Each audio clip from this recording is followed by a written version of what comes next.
Ugh. Prologue. My hands clutch the grass. Early morning dew slides between my fingers as I curl up against the dirt, my vision swimming. Birds wheel far overhead, calling in the morning sun, as my leg burns in agony. I can feel blood, thick warm blood dripping down my legs. I try to pull myself up, and my head almost splits in two. Gritting my teeth, I look down at my leg. The sight almost makes me faint on the spot. The arrow shaft sticks out at my thigh, blood pouring from the wound, which has already started to fester. The skin around it is turning gray. I collapse backwards and stare up at the bright blue sky, my head swirling with half-formed thoughts and painful memories. Hazel! Hazel! Yes, sir? I had been polishing the silverware in the dining room. It was almost evening, and my duty was to make sure that every last piece shone with a beauty that befitted the Duke of March.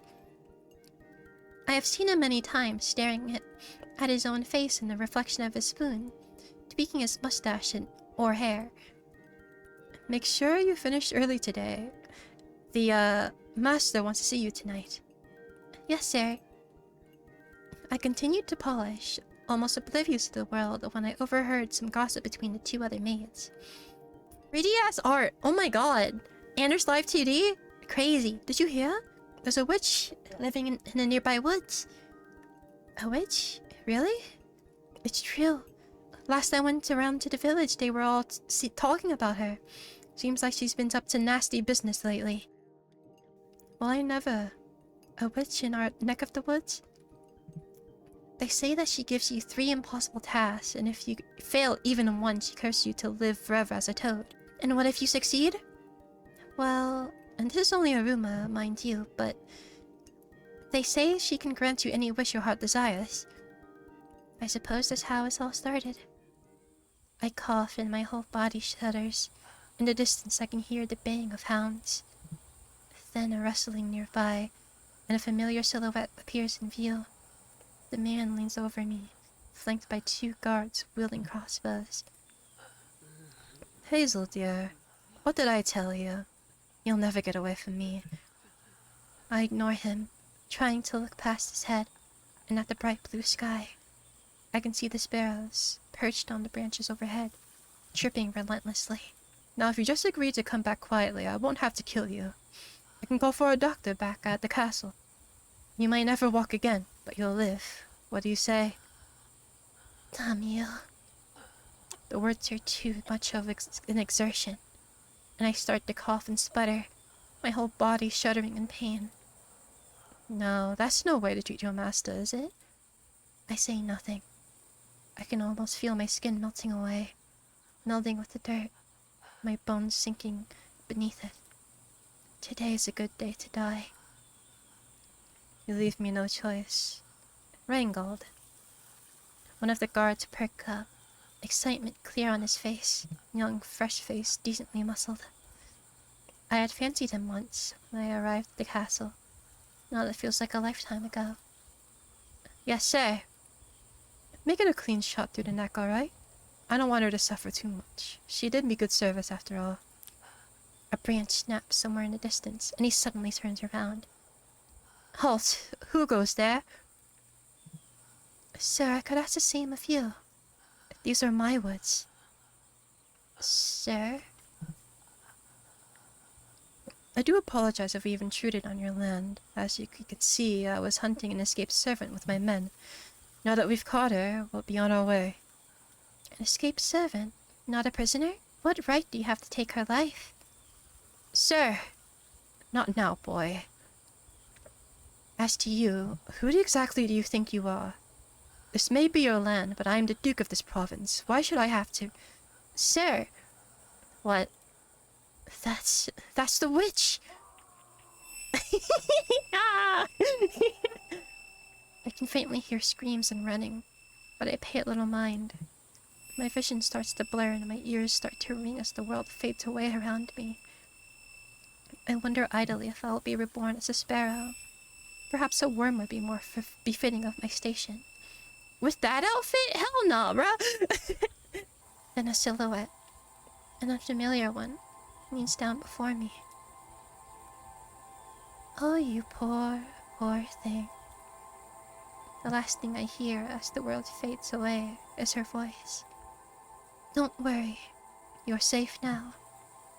I won't let anyone hurt you again. Day 1.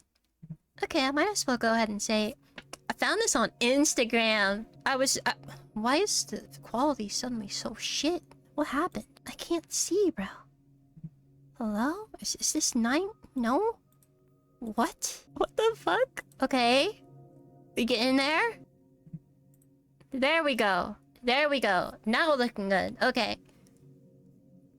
I came across this on Instagram. It was a free Toxic Yuri horror game.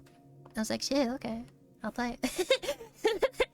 I'm kind of a brokey, so this is kind of good for me and all, you know? The warm light of the morning sun plays across my face, filtered through dozens of layers of dust and cobwebs. I sit up and blink a few times, making sure that I'm still alive. Then the pain in my leg flares up and my thoughts scatter. She's so pretty, oh my god. The homophobia in the eyes, bro. Good morning. The woman who saved me yesterday is sitting by my bed. Her hands stippled. She looks like she's been sitting there for a long time. Good morning. Good morning, oink oink. Good morning. I croak out those words. My throat as dry as a desert. Oh, don't overexert yourself. Here. She picks up the clay bowl filled to the brim with pure clear water and hands it to me.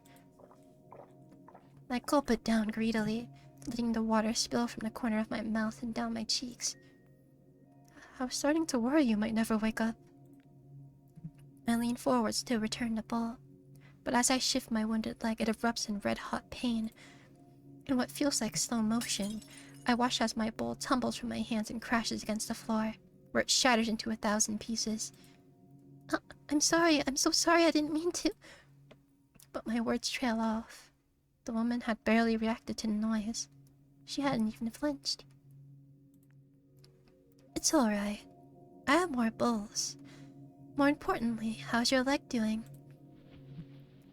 I shift aside the flat sheet. Underneath it, my leg has been wrapped in several layers of bandages, stained slightly red by my blood. The sight is enough to make me feel queasy. Ugh. The woman chuckles, her voice clear as crystal. I suppose it can't be that bad, then. I did my best to clean the wound, but it'll take some time to heal. You should spend as much time as possible in bed for the next few days. Where am I? In my guest room. Don't worry, I haven't any use for it, as you can probably tell by all the clutter. Feel free to stay as long as you need. Thank you. My mouth moves, but the words refuse to form. My head still feels like it's stuffed with cottons. Thoughts drift away from me. Oh, you're probably still very tired. I'll let you rest. Wait, we can talk more at noon. If you're awake then. She stands up to leave, and I try to sit up, but my body feels as heavy as marble. With one hand, I clutch at her dress and force my lips to move. What happened yesterday? Oh, you mean what I did to scare those men away? She smiles at me, but there's something deeply sad in her eyes. I threatened to curse them. That's all that I did. Apparently my reputation precedes me. Can you curse someone? Don't be silly, dear. Curses aren't real. Now you should get some sleep. She definitely extricates herself. My brain was gonna go to extreme. I've never seen such a big word, bro. She definitely excretes herself from my grip and leaves the room as I sink back into bed. A stupor descends over me until the whole world is cloaked in fog. Sleep comes not long after. When I do eventually wake, the sun is high in the sky overhead, and my stomach is growling. Miss. A few seconds after I called out, I hear her bustling through the house towards me. I prop myself up by one arm as she enters the room. What is it, dear? You said that when I woke up, oh, you must be terribly hungry. I'll go and set the table. She leaves, then returns a few minutes later, carrying with her a chair. She sets it down by my bedside, then gestures to it. Go on. Get on. I'll take you to the table. Sure. It takes some effort and some pain, but I eventually pull myself out of bed and onto the chair. Then the woman reaches one arm around the back of the chair and one arm underneath it. With a grunt of exertion, she picks up the chair fully off the ground and me along with it.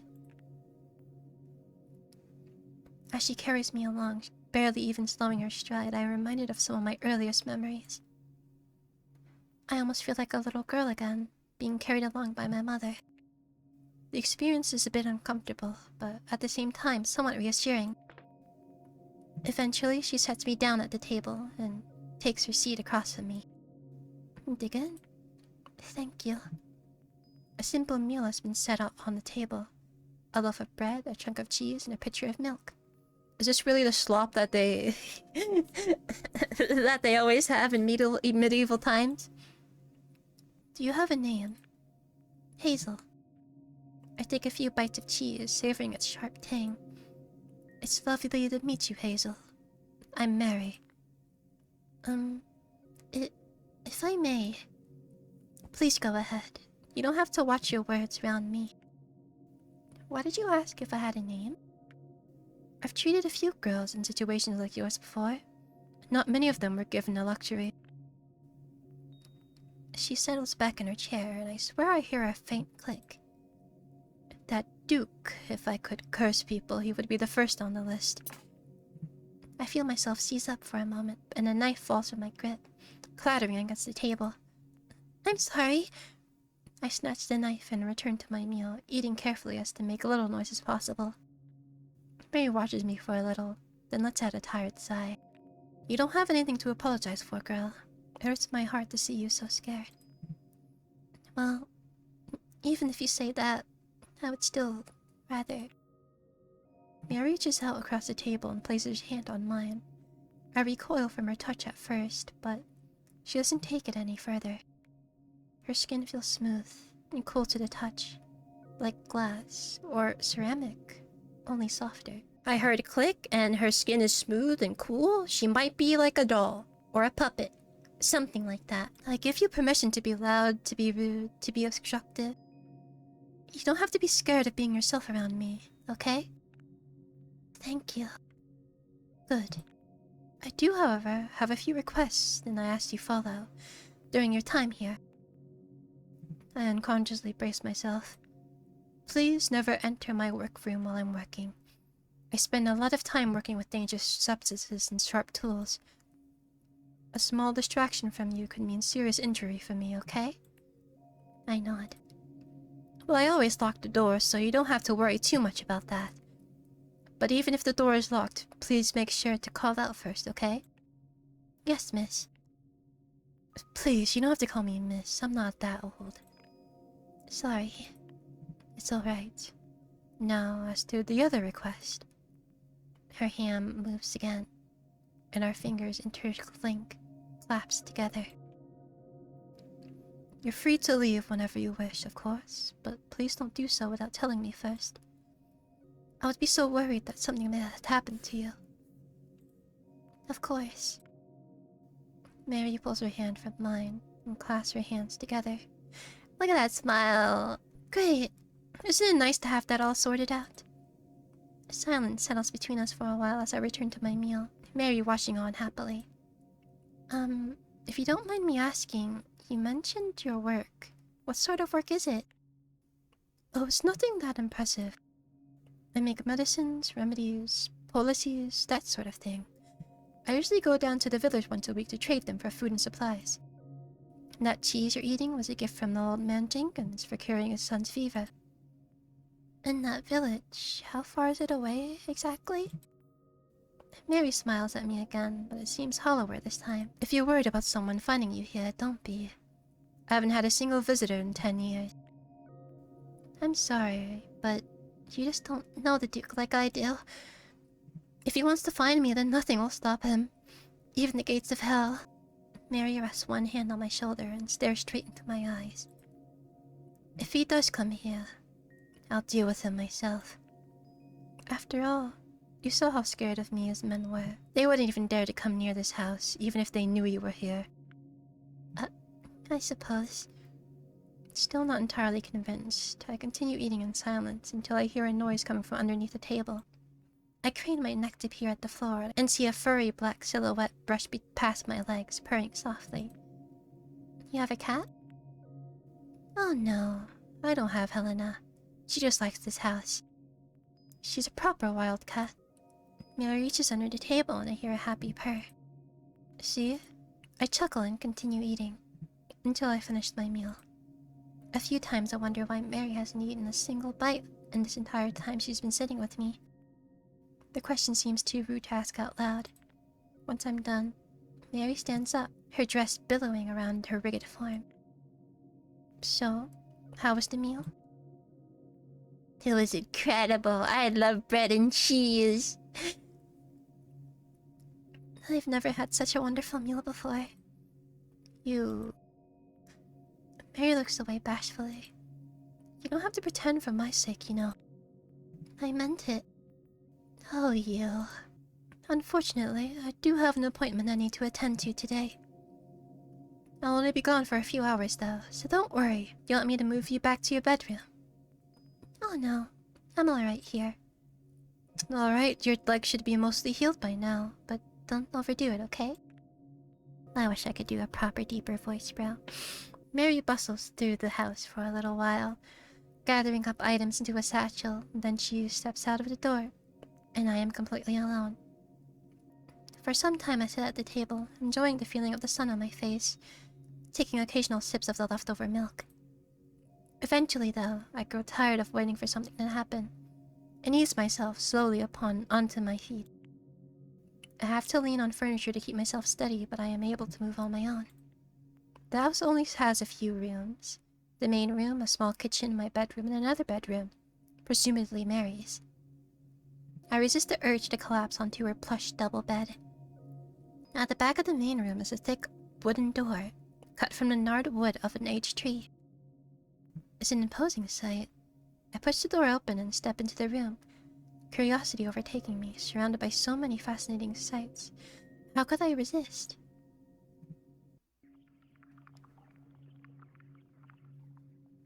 Wow, there's Cat. Here, kitty kitty. Helena looks down at me with a distinct dispassion. She yawns, closes her eyes, and returns to dozing.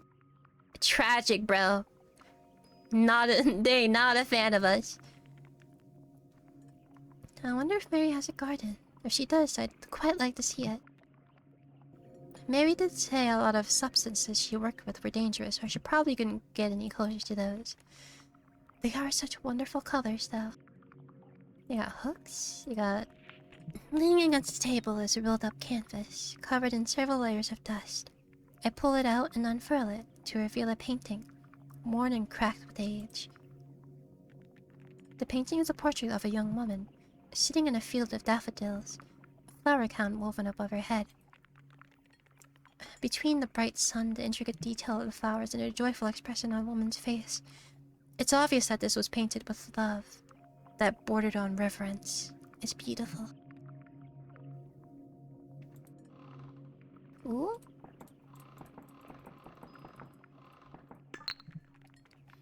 The bizarre creature floats in a saline solution, twitching occasionally. I make sure to stay far away. That things look like I could be carrying any number of hideous diseases. It's kind of mean, bro. Damn. It's just a little eyeball. It's kind of cute. Should not judge it too harshly. My throat's getting fucked up crazy style right now. I maybe might need to chill. I'm at least finishing in this room before I take a break. The inside is empty except for a single lone book. its cover delicately embroidered. I flicked through it quickly, and I was shocked to find intricately detailed illustrations of all kinds of plants and flowers. Did Mary draw all these? How long did it take? How long must she have studied? Something about it draws me in, and I found myself unable to resist. I tucked the small book into my pocket. Why? Stealing? I hear a noise behind me and spin around. Ah!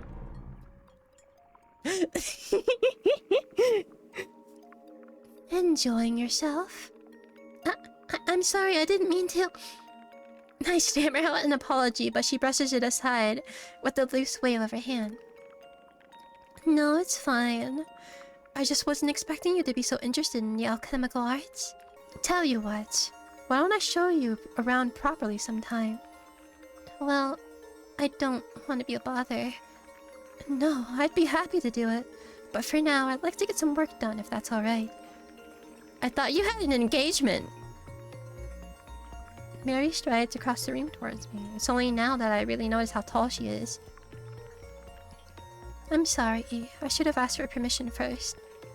Please don't me. I don't mind. Now, do you need any help getting back to your room? No, I can manage on my own. That's wonderful.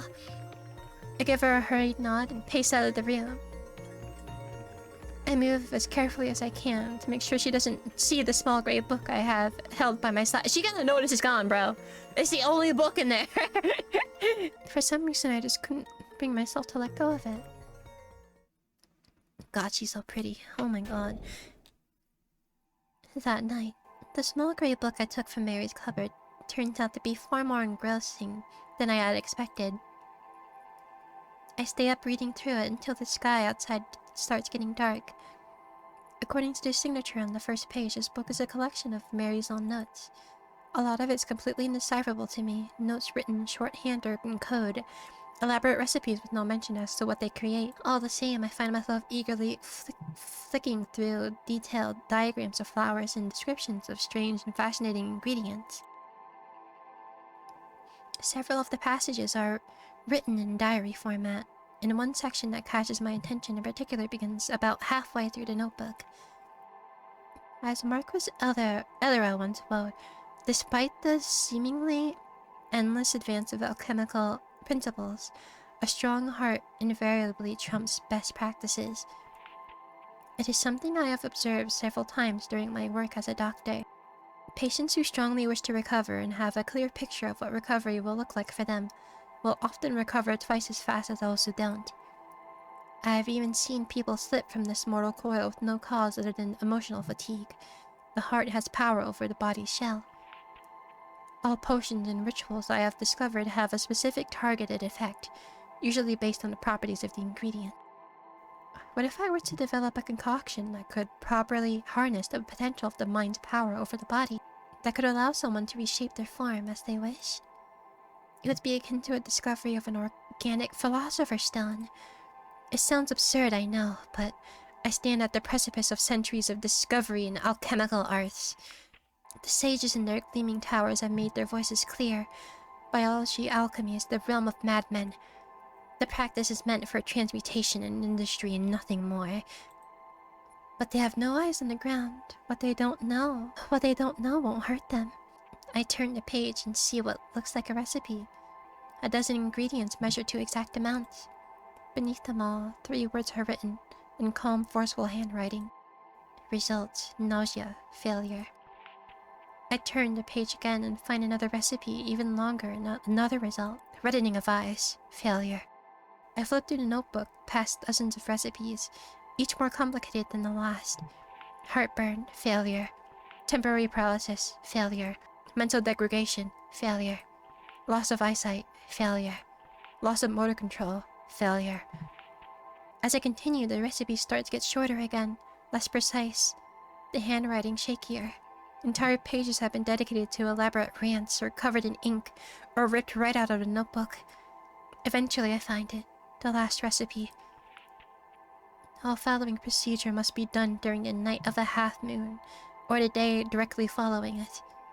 Use a mortar and pestle to mix together a paste of hemlock, armadillo, St. John's wort, and lavender. The exact quantity doesn't matter, but the proportion should be roughly even. Apply that paste evenly to the surface of a bazaar. Allow the bazaar to soak for a few minutes in a bowl of warm water, then remove it. A small amount of sediment should have formed at the bottom of the bowl. This is your mixture, ready for consumption. Result: success. I closed the book, my heart pounding. Could it really work? A potion that lets you change your body to whatever your heart desires? Could it change my face? Would it be permanent? For a while, my mind runs wild with possibilities. I could change my face and my name. I could move to another country, to another side of the world. I could escape from the Duke, and even from Mary. She hasn't done anything to hurt me yet, but I know deep down it's only a matter of time. Even my parents abandoned me. She won't be any different. My thoughts are interrupted by what sounds like a crash coming from the other room. Gingerly, I ease myself onto my wounded leg and pace over to the door. I crack it open and peer through. Mary, are you alright? The room is dark, the only illumination coming from a single log burning away in the fireplace. I can see Mary's silhouette, huddled at the very edge of darkness, completely still. Mary? I'm alright, dear. You should go back to bed. Her voice sounds dry and raspy. I take a step forward. Are you sure? I thought I heard a crash. Please, don't worry about me. She moves backward slightly, dragging herself along the floor, further into the shadows. My eyes are starting to adjust to the darkness, though, and I can almost make out her face. I actually had something I wanted to ask you. It was... Get out of here! I jolt backwards. I'm sorry, dear. I've had a very tiring day. Can we talk about this in the morning? I nod furtively and hurry back to my bedroom, closing the door behind me as firmly as I can. That night, I didn't get much sleep. I can't stop thinking about what I saw in the shadows. Mary's face hadn't moved an inch. She hadn't even looked like she was breathing. Her skin, pale as marble, was covered in hairline cracks. Her lips were painted cherry red, smooth as stone.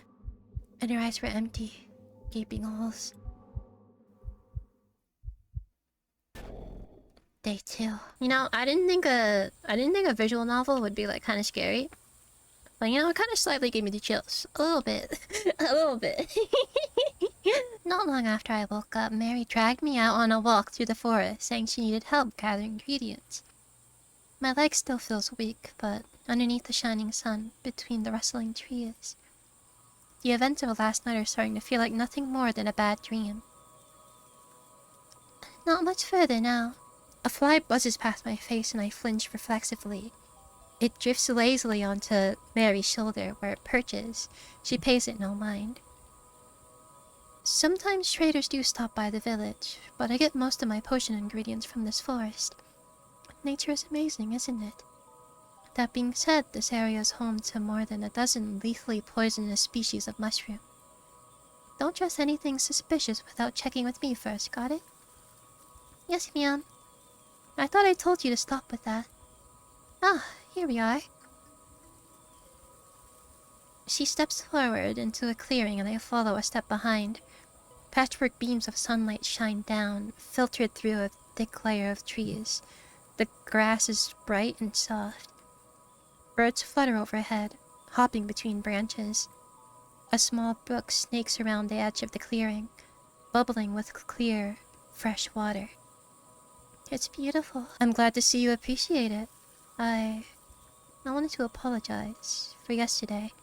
I have a unique skin condition that can affect me very suddenly. I've been told that I look quite monstrous when it flares up.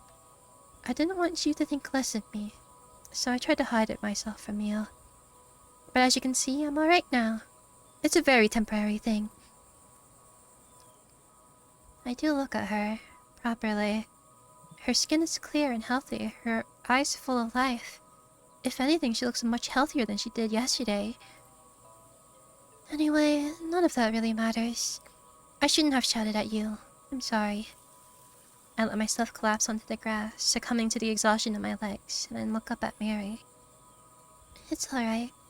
I forgive you. You do? Really? It's like you said, right?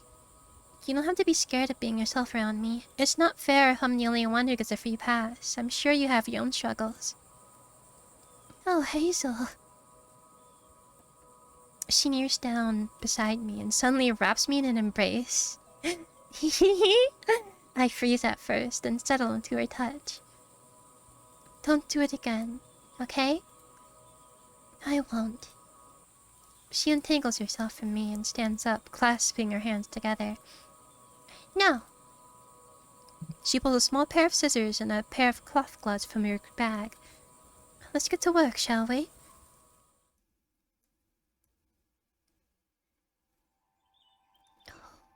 Whee!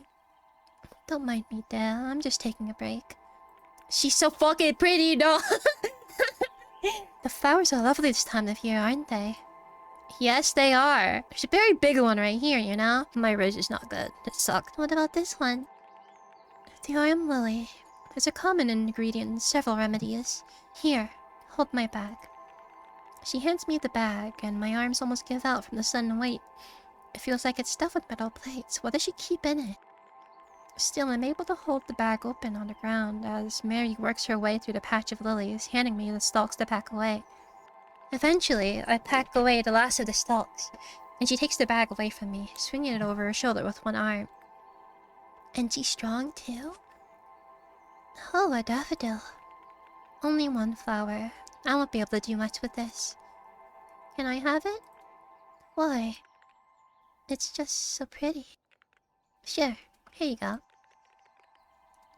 She hands me the stalk, and I tuck it into my pocket.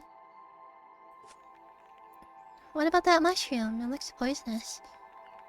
Oh, it is. Just one touch and your entrails will crawl up your windpipe and out of your mouth.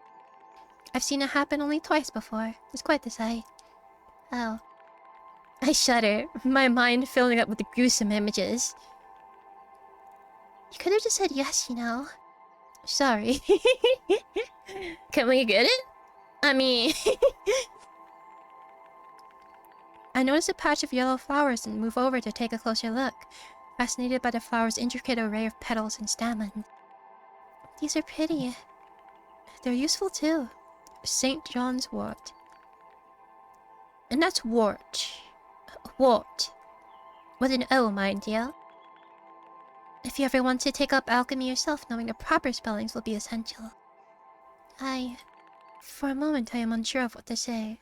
For so long now, my future has been a bleak, intangible thing. For her to say such an incredibly hopeful statement so casually. Do you really mean it? I mean what? That I could become an alchemist? Of course. As long as you have the passion for it, the rest is just learning. Anyone can do that. If you want, I could even teach you. Saying the words out loud feels like some sort of sacrilege. My voice barely raises above a whisper. I'd like that. Mary gives me a warm smile, then stands and hands me the last stalk. As I was saying, St. John's wort is a common remedy for grief. The petals can be crushed into fine powder, or the oils can be extracted and mixed into tea. I'll brew you a cup later. It should help you get to sleep. Sleepy? Sleepy meds? Oh, what's this flower called? There you are. That's the one I was looking for. She clips away a few stalks, tucking them into her bag. But what's its name? Mary brushes a hand through her hair and chuckles sheepishly. Oh, you don't have to worry about that. This one's from me, alright? Interesting. Hello?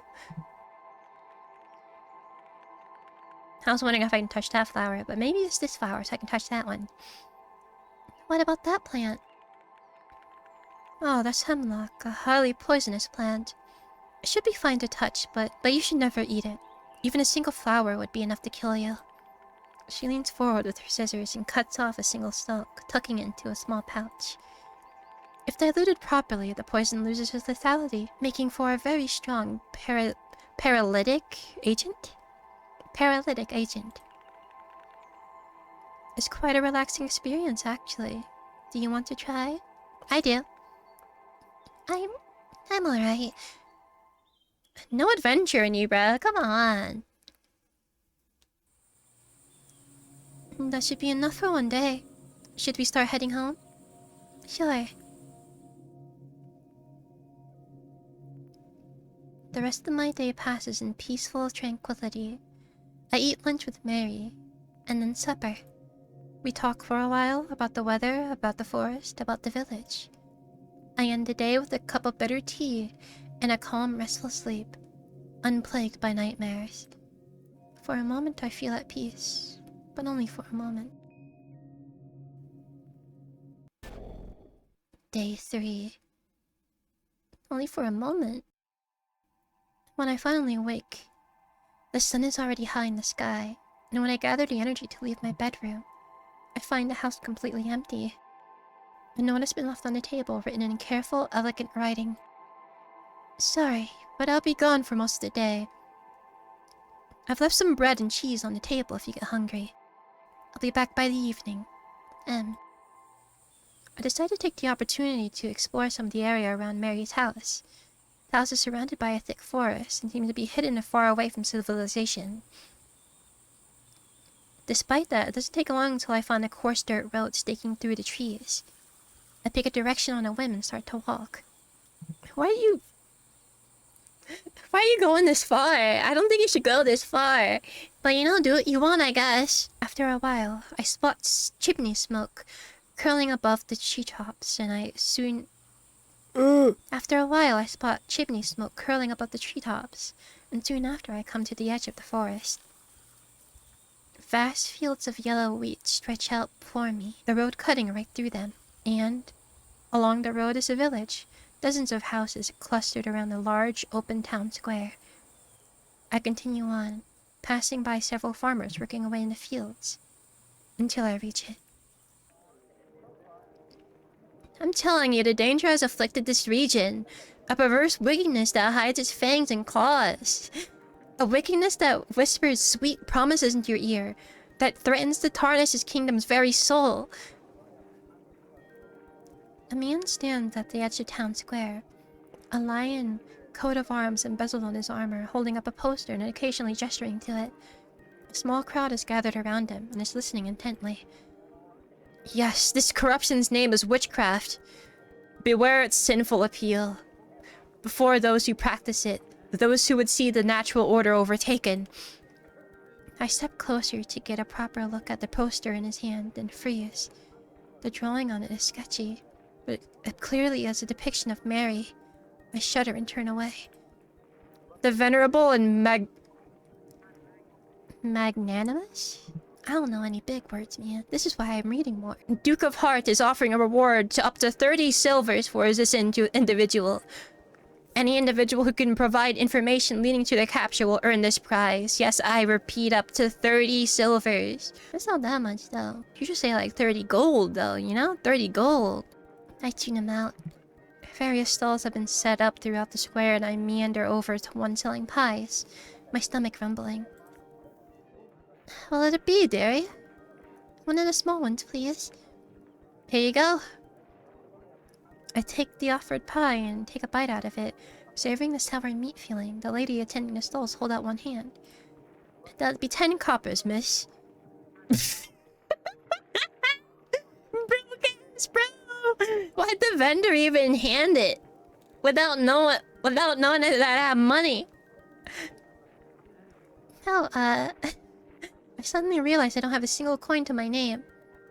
I should have tried to find some in Mary's room, but if I had, it would have felt like stealing. Do you have something to barter then? I'll pay for it. And one for me too, please. And the familiar girl barges past, grabs the lady's hand and shakes it vigorously. Are you sure?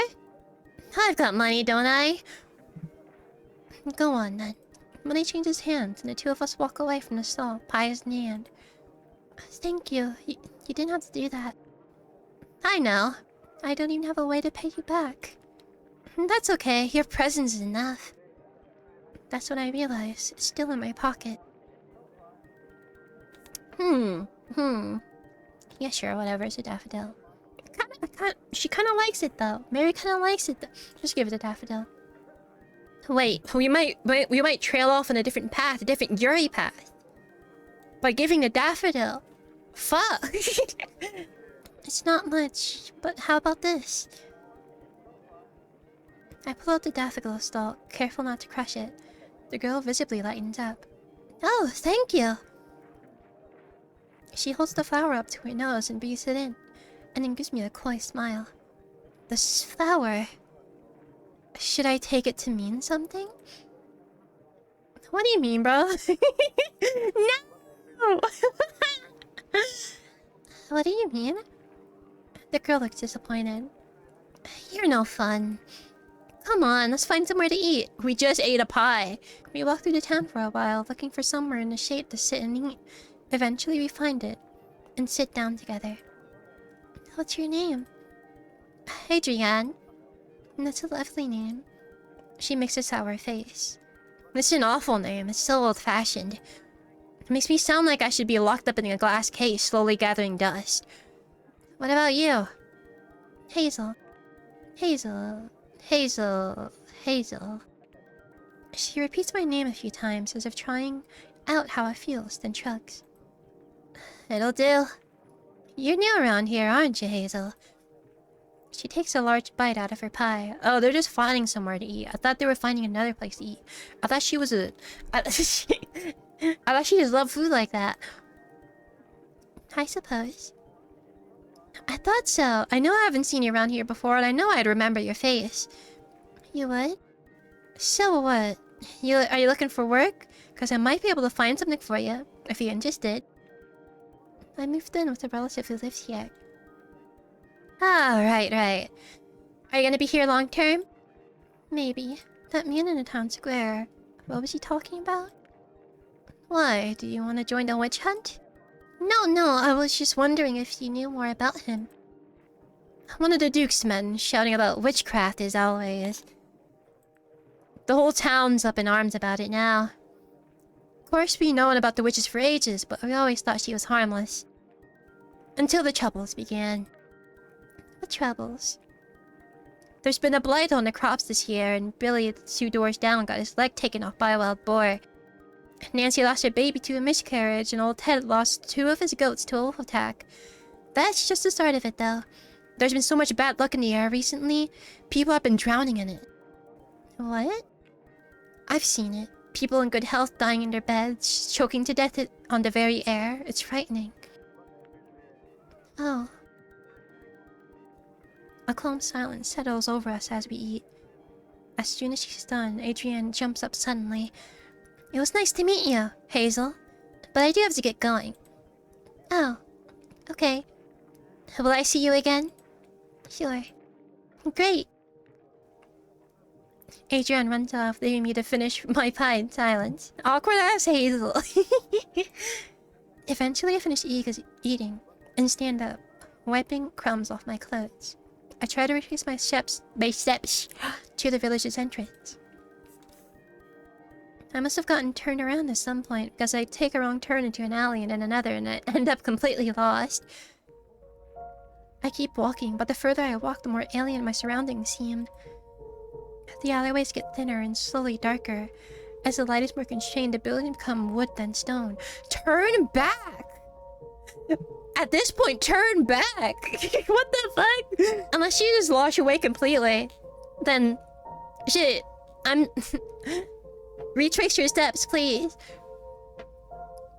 I leave behind the rows of clothing lines, and the alleyways instead become cold, empty places. No windows or doors looking down on them. The noise of the world drops away, leaving only a dead silence. The only sound, my footsteps on the soft dirt.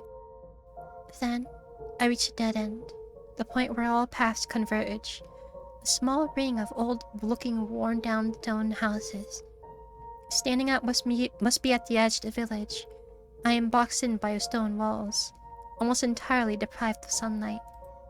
The oldest and largest of the houses stands before me. The house is 2 stories tall, and must at some point have been beautiful to behold, made of polished, luxuriously engraved oak. Now, though, it's rotting. Even if I had a reason to, I would not dare step 1 foot into it, out of fear that the ceiling would collapse. I spot an old man in a wooden rocking chair sitting outside the door of one of the house, staring into the middle of the distance. His skin is still withered, his eyes so sullen, his fingernails so gnarled. He looks like he's almost made of wood himself. You there! His eyes suddenly blaze to life. What are you doing here? Me? Yes, you. I was looking at this house. I was just admiring this house. It's beautiful. I suppose that's fine. I was worried about you. I was worried you were coming to steal from me. I'm sorry if my old man voice is cringe. I'm just having fun. He mumbles a few more words as he settles back into his chair, but they won't reach my ears.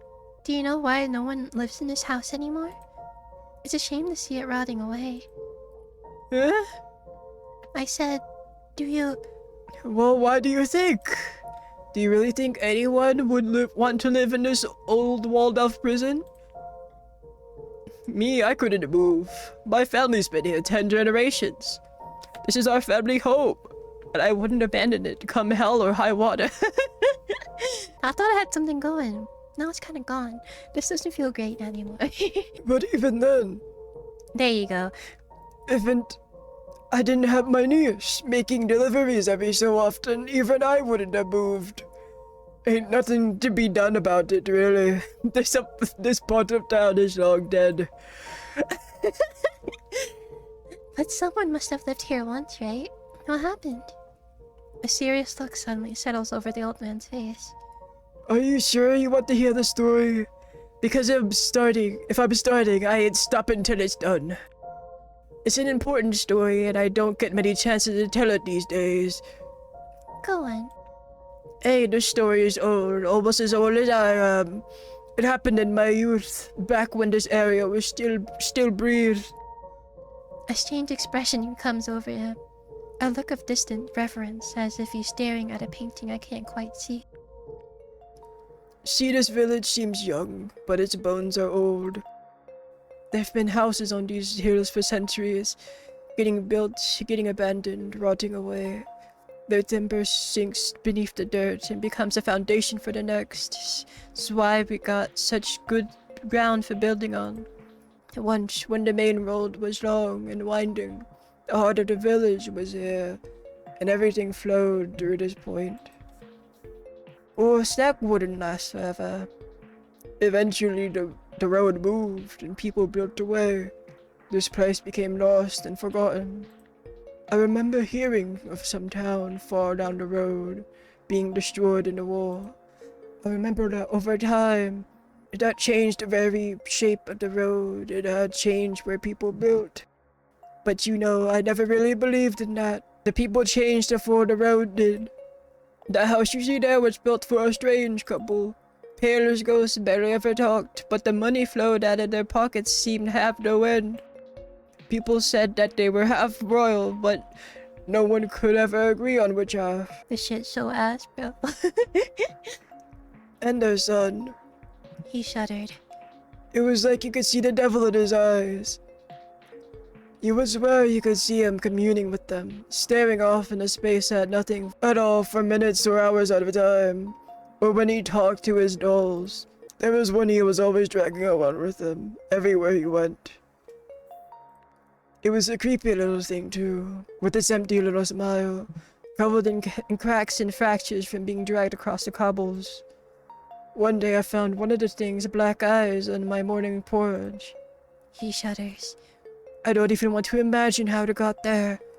One day I heard a strange noise in the middle of the night, and I looked out the window. I saw that boy wandering aimlessly through the village, wailing, I killed them. I killed them. He was holding a bloody knife in his hands. That was the last anyone saw of the parents too. They must have been buried out there, somewhere in the fields. What happened to the boy?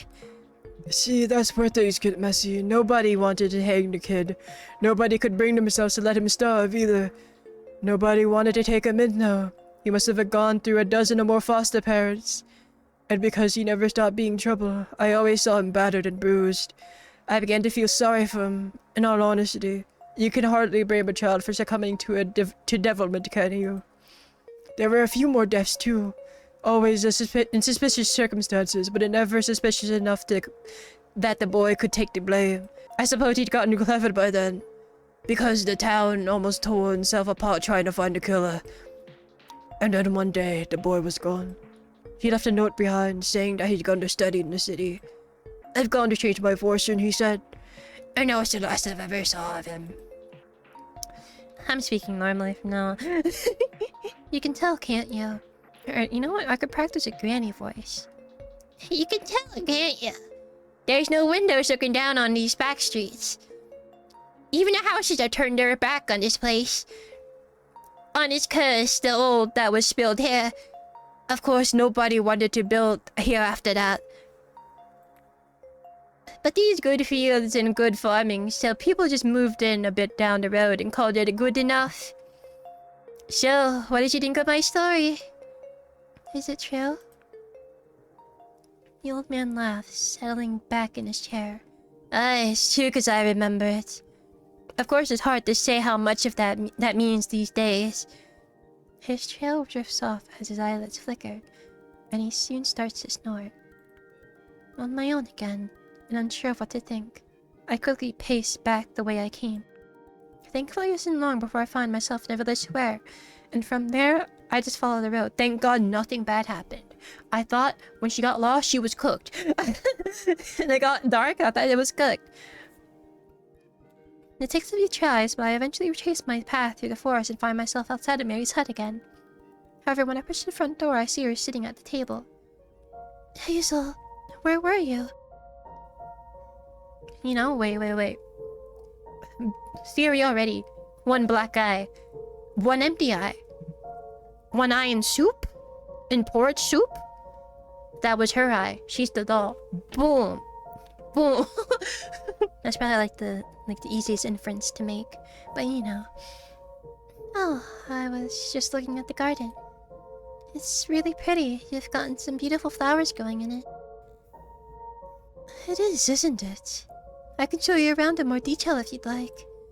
Maybe another time. I'm pretty tired. Mary smiles at me, and I return to my room, shaking slightly.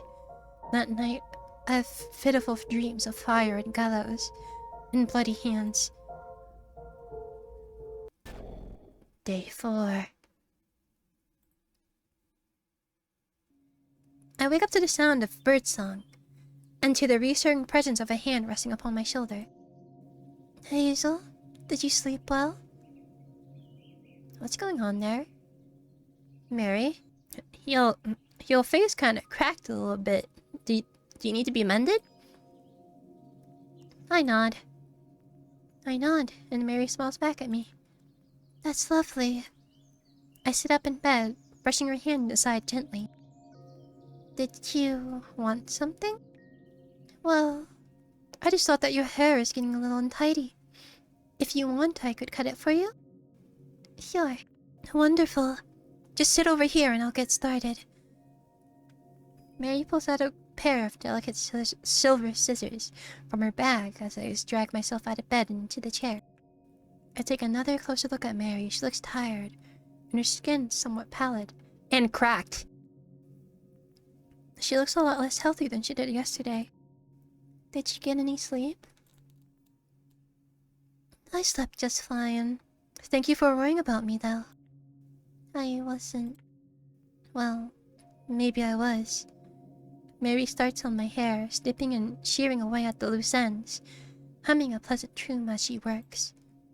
I wince occasionally as her scissors part a tangled clump of hair. Finally, she stops and takes a small handheld mirror from its place on the desk, handing it to me. What do you think? I stare at it for a moment at my reflection. It's been a while since I've seen it last. I am given the distinct impression that I am staring at a small beast, a rabbit or a shrew, caught in a hunter's trap. I look disheveled and unkempt, but at least my hair is now perfectly neat and tidy. It's great. Oh, thank you. Oh, you don't know how happy that makes me. I stand up and she pushes aside the chair, picking up the small rug beneath, now covered in my hair. I'll get rid of these hairs for you, okay? Right. The day passes peacefully for a while. I had borrowed a few books on alchemy from Mary's workroom, and I passed the time with reading. I eat mutton for lunch, hell yeah! And Mary watches on like she always does. And then late in the day, as the evening approaches, I suddenly hear a noise. I'm returning to my room, when, just as I pass by Mary's bedroom door, I hear the sound of something scraping. It is rough and harsh, like metal scraping against metal. After a few seconds, I hear the sound again, and again. I take a few careful steps towards the door and press my ear up against it. As I do, I begin to notice other sounds, quieter ones, accompanying the scraping. I can hear deep, heavy breathing, and faint sound of gagging, and a strange bubbling noise, the quietest of them all. I take another step, careful not to make any noise, and I press an eye against the edge of the door, which is slightly ajar. That's when I see it. Mary sitting on her bed, hunched over, clutching something in one hand. A clump of hair. A clump of my hair. Slowly she picks a few hairs from the clump, drops them into her own open mouth and swallows, her face twisting in revulsion. Then she reaches for another few hairs and swallows them too. I must have let out a gasp or a whimper involuntarily, because her eyes suddenly flicker to the door. I almost collapse in fear. Oh! Hazel? I back away from the door as quickly as I can without making any noise. I'm halfway down the corridor when I hear the door open behind me. Hazel, did you? What did you see? Oh, sorry, did something happen? I give her my most placid smile, praying that she doesn't notice my shaking hands. I was just going back to my room. I, returned one of the books I borrowed from your workroom. Oh, that's good then. You, She looks for a moment, both embarrassed and confused. Then she collects herself. Good night, Hazel. Sleep well. I return to my room, close the door behind me slowly and carefully, then slam shut the latch. I could feel the discordance in my body. My nerves are frayed. My skin feels sensitive and raw. My heart is beating faster and faster and faster. I walk over to the desk and pick up the hand mirror, staring at my own reflection. My hair. Did she really take my hair to eat it? That's when I see a thin scar on the side of my neck. Faded, but clearly recent. That must have been left by him. Oh God.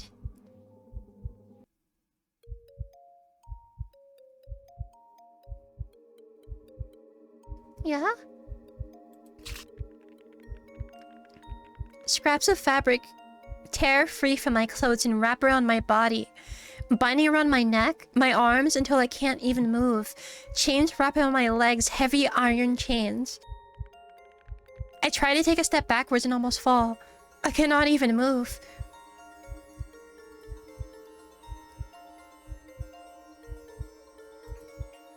What's going on? I can feel my nails twisting and lengthening into claws. I curl my hand into a fist and feel them press against my palm. It is a familiar feeling. His nails will dig into my skin, cutting up bright red lines until my whole back was peeled raw and slick with sweat and blood. My skin peels away from my face, bubbles up and dissolves in the tranquil air. My body is nothing but raw red muscle glistening with blood. I see it shift into form in a mirror, pulsing with each beat of my heart. I touch my cheek with one finger and almost cry out in agony.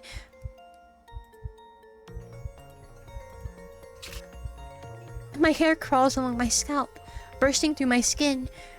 He used to say he liked it long, that it made me look prettier. He would then tear and pull at it whenever he was upset. Some nights I worried that he would tear and tear until I went bald, and he would have no use for me. Blood trickles down the back of my neck. What the fuck? The scar.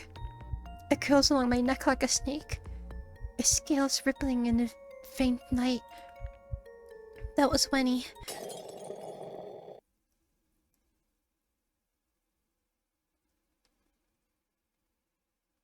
When I come to, I'm laying on the floor in a puddle of my own vomit. Slowly, I stand up, wipe the bile from my clothes, undress, and lie down in bed. That night, I don't sleep.